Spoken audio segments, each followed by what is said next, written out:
Време е за меѓународна актуелна тема со колегата Дејан Андоновиќ. Европските држави, државите во Европска унија секојдневно ги објавуваат своите одлуки за карантини, локдауни, било какви рестрикции за текот на предстојните новогодишни празници, нешто слично ќе се случува и кај нас, но она што е во фокусот на колегата Дејан Андоновиќ, ако не се лажам, се изборите во САД, односно хакерскиот напад за кој изборуваше Бајден, новоизбраниот американски претседател во изминатите денови. Па изминатите денови се случи голем и долг сајбер напад кој го потврдија и владините представници во САД. Се чини дека ова е можеби еден од најголемата загрозување на националната безбедност на САД се случува токму во трансферот на власта помеѓу сега веќе претседателот во заменување Доналд Трамп и доаѓа овој новиот претседател Џозеф Бајден. Голем хакерски напад врз мрежите на американската влада и неколку приватни компании. Кристина, веројатно можевме да бидеме сведоци ние изминативе денови кога Facebook и Messenger не функционира, а подоцна не функционира и YouTube и Google. Велам, предпоставувам дека последицата на тој голем сајбер напад веројатно ги принуди овие приватни компании да почнат да ги зголемуваат сајбер безбедноста, што можеме и ние да го видиме изминатите денови. Дека нешто се случува го потврдија и актуелните американски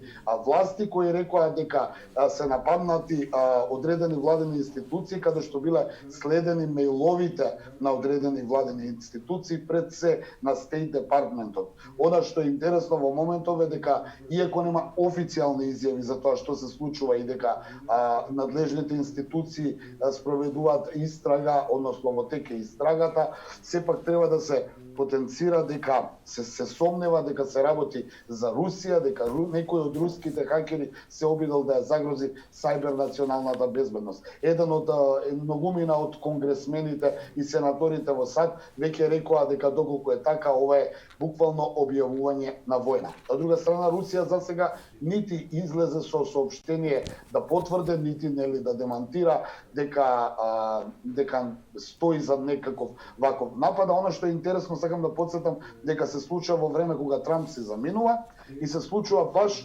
крајот на мандатот на Трамп околу обвинување за некакво наводно руско разузнавачко мешање. Истото она што го одбелеше и доаѓањето на Доналд Трамп пред 4 години кога беше обвинет дека со помош на руско мешање во изборите, во социјалните мрежи, во она што се наведува сајбер безбедноста била вмешана Русија. Ќе видиме што ќе се случува во наредниот период, но ова во секој случај представува еден од најголемите разузнавачки пропусти во историјата на САД.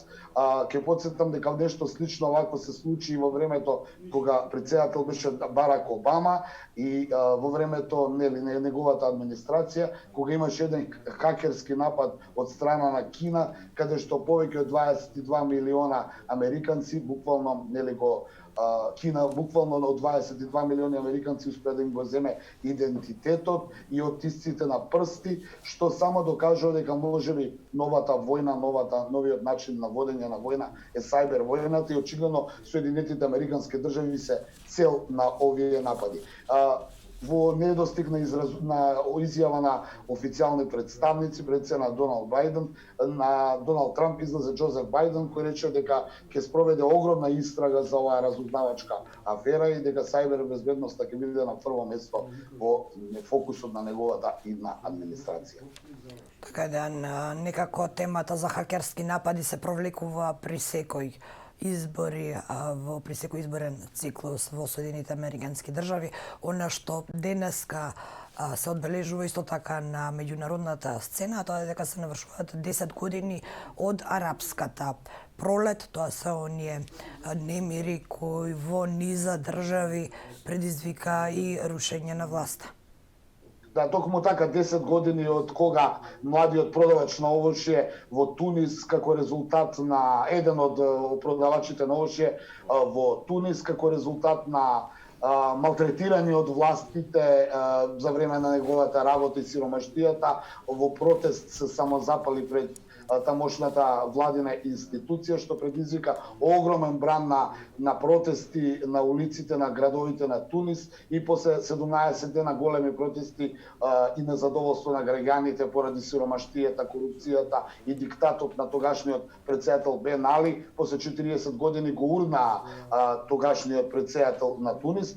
Она што е интересно е дека тоа се означува како почеток на таа така наречена арапска пролет, која предизвика нели од Тунис незадоволство пред се во Египет, каде таму после 40 години протести дојде до судир меѓу војската и граѓаните и го урна долгогодишниот претседател или диктатор Хосни Мубарак. Подоцна тоа отиде во Либија, кај што беше најдраматично и каде што тамошниот лидер или диктатор Муамер ел Гадафи беше буквално погубен и потоа она што беше би рекол неуспешно како арапска пролет беше во Сирија, каде што сепак со помош на Иран и на Русија не беше урнат тамошниот долгогодишен лидер Башар ел Асад. Она што можевме денеска да го видиме 10 години после арапската пролет е дека во овие држави се уште нема мир, туку има судир, граѓански војни, освен Иран и Саудиска Арабија кои се држави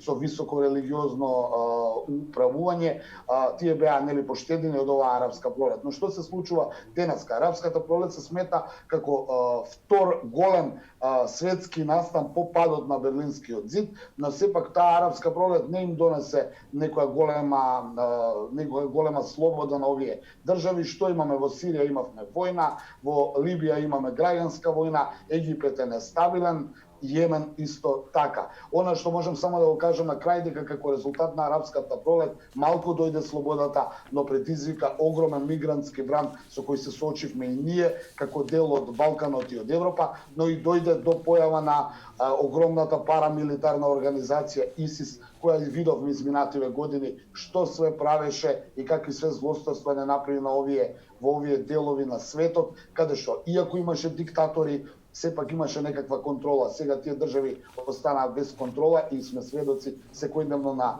светските тикери за насилство и судири. ИСИС е сега малку ставен под контрола, но сепак е огромна парамилитарна организација која е под оружје. Токму така, Дејан, арапската пролет имаше и негативни последици.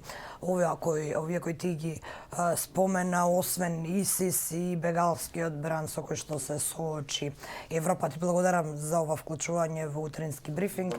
Јас и ти се гледаме повторно во понеделник.